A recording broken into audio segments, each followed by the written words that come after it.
waa asalaamaaleykum mbokki àddina asalaamaaleykum mbokki Sénégal ginnaaw bi nu sante yàlla julli ci yonent bu tedd bi sallallahu alayhi wa sallam di sant mag ñu baax ñi ci réew mi yëpp ñoo ngi nuyu Sénégal gépp rawate nag kilifa diine yi ci réew mi ak kilifa aada yi di nuyu waa Louga di yëkkati suñuy kàddu nag jëmale ko ci askan wi nga xamante ne si mooy askanu Sénégal di askan wi nu bokk li nu yëkkati tey nag mooy danoo dajaloo askanu Ngéwël bu Louga boole suñu kàddu def ko muy benn ñun ñëpp ñoo ngi nii taxaw mboolem kuy tëgg sabar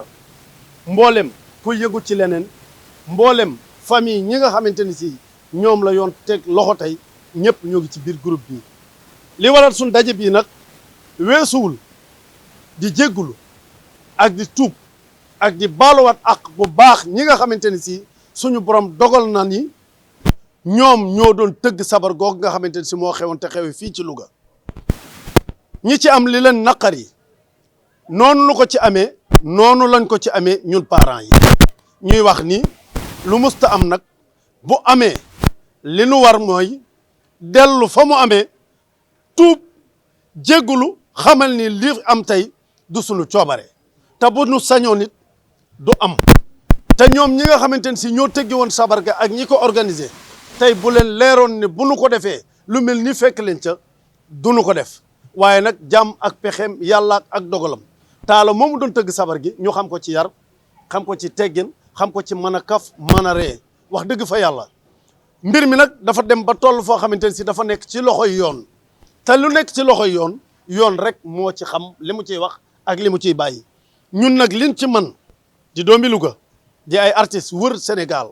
wër ci àddina bi dem ci fu ne am ci lu ne wax dëgg yàlla te lu mel nii mësuñu cee dal kon bu nu dalee dañuy ëlbatiku jégguluwaat tuubaat di baalu àq bu baax di ñaax ñeneen ñi nga xamante ni si ñoo ngi ci biir Louga ak ci biir Sénégal nekk ay tëggkat sabar soit moo xam muy ay fecckat pour ñu defaraat seen toogaay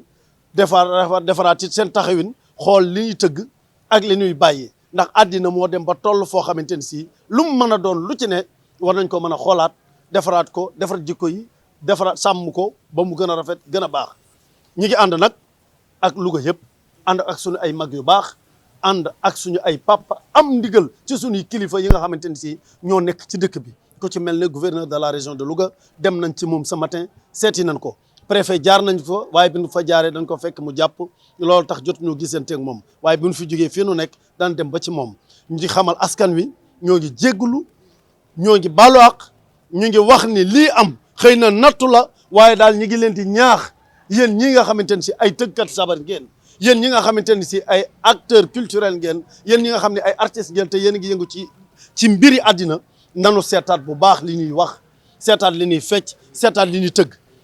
ak ñi nga xamante ni si ñooy nekk ci programme yi di filmer xam nga caméraman ba ca xew ma dañ ko engagé fay ko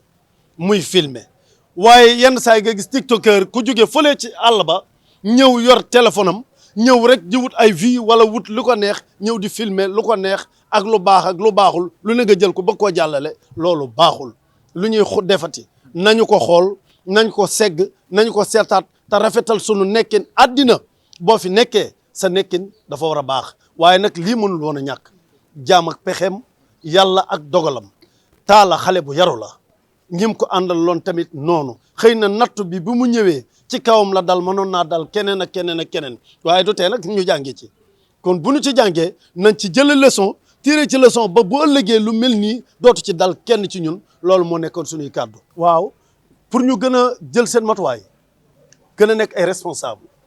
parce que lu musta am bu amee war nga ci mën a tirer leçon xoolaat bu baax li ngay def fi mu la mën a yóbbu ak li nga ci mën a am ak lim la mën a xañ looloo tax ma ni nanu xoolaat bu baax te defaraat seen toogaay ak seen taxawaay xam nga am ci part de responsabilité mënut a passé lii te avant taxawaay bii doon nañ wax ak ñoom surtout ñu ci bari pour ñu éviter yenn image yi doon nañ sol sunu dàll di leen gis wala di dox di taseeg ñoom di leen yedd pour ñuy moytu lu bari di éviter détails yu bari te it li nga wax ñun ñoo ngi ci yoon boobu ce matin jot nañu waxtaan ci suñu biir pour préparer pour xool ay journée yoo xam ne dañ koy jël pour former waat ci xale yi toog ak ñoom waxtaan ak ñoom ñaaxaat leen pour sunu aada ak sunu cosaan bañ ñu rëcc loolu ñoo ngi ci woon ci xalaat boobu. waa seen taxawaay ci société bi mooy nekk exemplaire di joxe image yu baax parce que royukaay lan nga nit ki am na fooy dem ba toll fa am na tey boo watoon sa xaaju bopp bi sax du ñàkk dana am ñaari nit wala ñett yoo xam ni journée boobu dana wat seen xaaju bopp parce que yaa leen neex te yow la ñu bëgg kon image booy génne rek wala looy wane ci ñoom rek war naa nekk loo xam ne bu nu ko royee loolu danga rafet. xale yi ñuy utiliser des fois ci spectacle yi ça dépend ci rôle bi ñu leen di utiliser soit mën nañu utiliser xale bi pour sensibiliser ay moromam pour mu joxe un bon exemple ci yar bi mu war a nekkee seen kër. wala ci taxawaay bi mu war a nekk seen kër wala ci comportement bi mu war a am ci digganteem ak ay waajuram des fois tamit ñu utiliser xale ci spectacle yi pour loolu waaw ci foofu rek laa leen di xaar ak tamit ñuy ñaax seen i doom pour ñuy jàng parce que li ëpp solo ci àddina mooy xale bi dafa war a jàng. waaw ñooñu li may wax rek mooy xanaa di jéggulu parce que ñoom seen liggéey la ñuy def seen liggéey nag ñoom ñoo ko xam waaw ñi nga xamante ne si yoon ñi nga xamante ne si ñoo yor wàllu yoon. am na loo xam ne seen liggéey la te ñoom ñoo ko maîtriser ñun li nu man mooy en tout cas génn jéggalu tuub baalu ak ci turu ñi nu téye ak famille bi nga xamante ne si ñoo ngi nii ànd koog ñun ak ñi nga xamante ne si ñooy acteurs culturels yi nekk ci dëkk bi li nu man daal mooy en tout cas tuub jéggalu ak aussi préparer leen ëllëg ñoom ñu jàngi ci lii tirer ci leçon ba bu ëllëgee lu mel nii dootu leen dal. waa sunu taxawaay du yem fii. suñu jugee ci lii danañ woote waat beneen daje boo xamante ne si dañuy waxtaan ci suñu biir xoolaat bu baax nan la ñuy def pour mën a am benn kuréel boo xam ne dañ koy taxawal pour mën a saytu xale yi parce que ñoom it métier mii lii ñuy def moom la ñu am muy seen métier mais liñ leen ci mën a dimbalee mooy taxawu leen sensibiliser leen wax leen defee leen nii ak nii ak nii tëgg ak fecc yàgg naa am ak way ak taasu waaye lii c'est la première fois mu am ci fii ci Louga kon bu ci amee am na lu muy nuru wala am na lu ci dugg lu ci bokkuloon loolu ci bokkuloon nag la ñu bëgg dindi ko ci ba mu set wecc ba bu ëllëgee lu mel nii dootul am. Ibrahima Ndoye Lébou, acteur culturel à Louga. L'objectif de notre rencontre aujourd'hui, c'est dû vraiment à une situation que les artistes de Louga, les griots de Louga ont eu vraiment à vivre ces temps-ci. Ça veut dire quoi? Ça veut dire l'arrestation vraiment d'un jeune artiste percussionniste et une de ses membres de sa famille et en général aussi et d'autres jeunes qui sont à Louga. Faute de quoi, l'organisation vraiment d'une manifestation de sabbat qui a été la semaine passée à Louga, organisée la semaine passée à Louga, qui a vu vraiment des dérives et des dérapages. Au moment où nous vous parlons, les jeunes ont été vraiment déférés au niveau du parquet de Louga. Raison pour laquelle la famille s'est retrouvée avec tous les acteurs culturels de Louga pour vraiment demander pardon à ce qui s'est passé au niveau de Louga, au niveau du Sénégal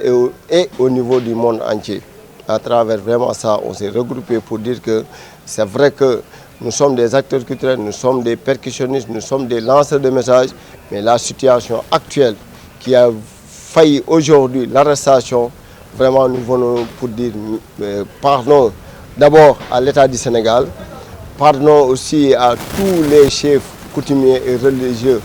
de Louga, du Sénégal et du monde entier. Raison pour laquelle, comme vous le savez,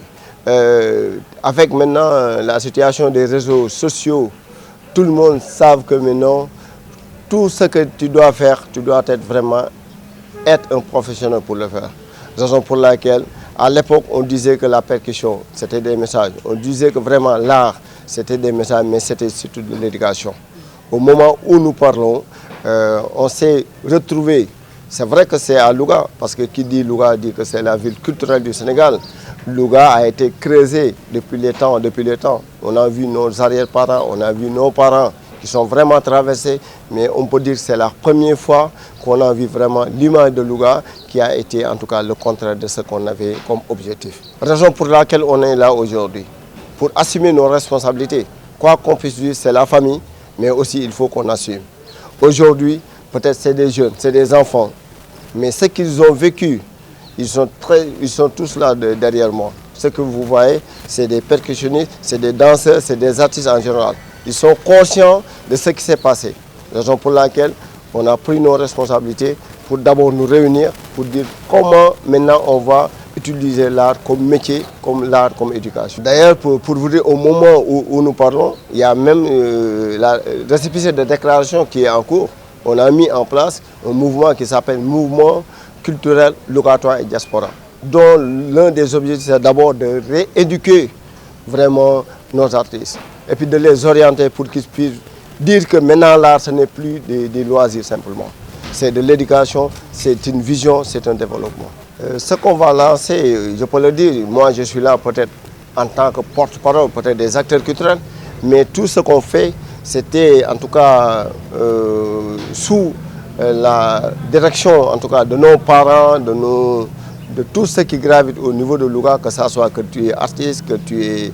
griot ou n'importe quoi, on est là pour demander en tout cas clémence aux jeunes. C'est des jeunes où on peut les témoigner parce qu'ils connaissent Talla Gueye, l'un de lui, savent que vraiment il a de l'éducation. Peut-être le fougue de la jeunesse pourrait les orienter à faire en tout cas beaucoup de choses. En tout cas, on a pris des leçons par rapport à ce qui s'est passé. Ils sont tous devant moi pour dire qu'avec maintenant, il faut être toujours prudent. Il faut en tout cas maîtriser ton métier. Il faut être vraiment à la place des autres pour comprendre que actuellement, quelle soit la situation que tu fais au niveau ou n'importe